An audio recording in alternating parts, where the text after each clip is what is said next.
They told me for years there was no money in podcasting. Well, they were all wrong. Editorially speaking, you said exclusivity is a thing of the past. I think exclusivity is actually going to be reintroduced. Like, I think that for streaming purposes, yes, we're like done with like exclusive platform ownership. Like, it's getting to be very tedious for people, right? It's like, even when you think about the consumer, it's like, oh, well, I want to watch this show, so now I need to get Apple TV. I want to watch literally just one episode because everyone's talking about it. And so now I have to go get Hulu. That is a headache. I think that there is going to be an end to that. However, when it comes to exclusivity though, not to get too off topic, but I do think exclusivity is going to have a role. Because if you think about these platforms, new platforms that have been arising, that is a common thread that people are trying to introduce. And I think we just don't know how. So Clubhouse, if you remember when it first launched, exclusive invites, and it was like celebrities on the app, and we really try to make it work. But Clubhouse, I don't know. They haven't done anything ground shaking at this point. Yeah, I remember you first told me about Clubhouse. I'm like, what is Clubhouse? You told me, like, oh, that's just a fad. Like TikTok, I was like, TikTok might be around for a while because it's so addictive. But Clubhouse, I was just like, you're doing exclusive podcasts essentially for a small audience when you can get the same thing for free publicly. And you can take, like, I remember Joe Rogan was on Clubhouse with Tim Dillon. Within an hour, that was on YouTube. So even Clubhouse can't be exclusive. There's not just like it's something like that. The internet, it's always such a thing as exclusivity. It's going to be somewhere. It's really hard to say like this is only about X for X. Like people want content how they want it. And at the end of the day, for producers like you and me right now, it's a lot more work because there's no way to sync up all of our options. But what I meant to say though, is without getting too off track, is that exclusivity, I think, will still have a role in terms of editorial, because I think people are very loyal to who they follow. Definitely. And so you're seeing the rise of Web3, right? I think that like the principle of Web3 at this moment, and when you look at like NFTs and what people are doing, the principle of that is exclusivity. And that is very tied to media. Like what people are doing with NFTs, like that's all about exclusivity. Like you literally buy your access and like proximity to somebody like Gary Vee.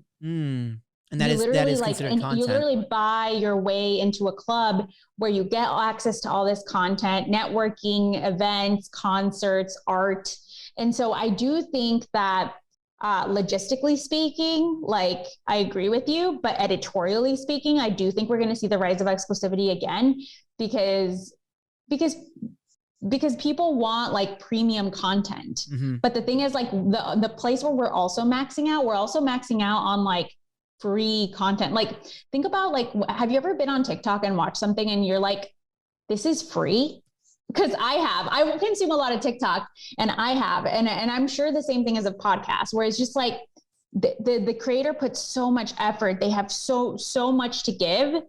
And we're at a point where the platforms are just not paying out. And we're seeing the rise of the creator economy, and people are also getting like, they're reaching their like inflection point where they're just like, this is ridiculous. Like we're not getting like the platforms are getting something from us, right?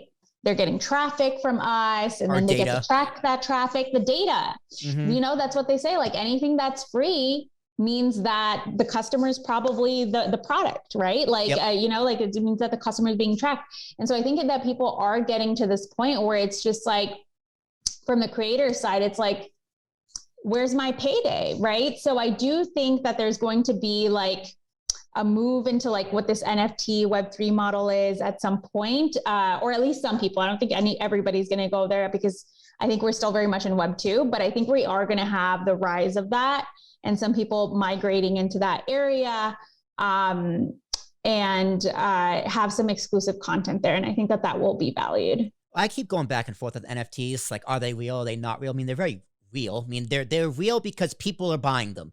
Like, it's like they're not worth anything. No. They're worth something because people are literally buying them. Like, are they real? Maybe. Doesn't matter. People are buying them. But the exclusivity, I think an NFT is an exception, because an NFT is exclusive to an individual, right? It's like exclusivity will evolve to an individual because only one person can have the NFT. Whereas content, like for consumption, you know, the rule number one of content is it's like, where do you put the content? You put it where the people are.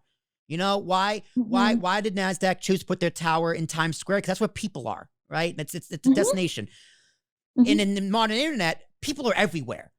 People are spread out all over the place. People consume their content. Like, how do you listen to your podcasts? What do you mean? Like on what platform? What platform? Whatever is there, but Spotify usually, Apple sometimes if it's more convenient. Okay. I consume all of my content on Stitcher, all of my podcasts on Stitcher. I love it's an Android exclusive. I'm a big Android guy, not a huge fan of Apple. Oh, because you're an Android guy. I'm an Android user. So you're probably like, what's Stitcher? Right? Because like, you know what it is, but you don't use it because you have Apple. But me, sure. You know, I use Stitcher other than Joe Rogan because he's exclusive to Spotify. But if someone tells me, if someone shows a podcast to me, I look on Stitcher, it's not there, I'm not going to listen to it because I'm not going to go out of my way to find something because I have my comfort zone, which I already do. So as a content creator, you got to go where the people are, and people are literally everywhere.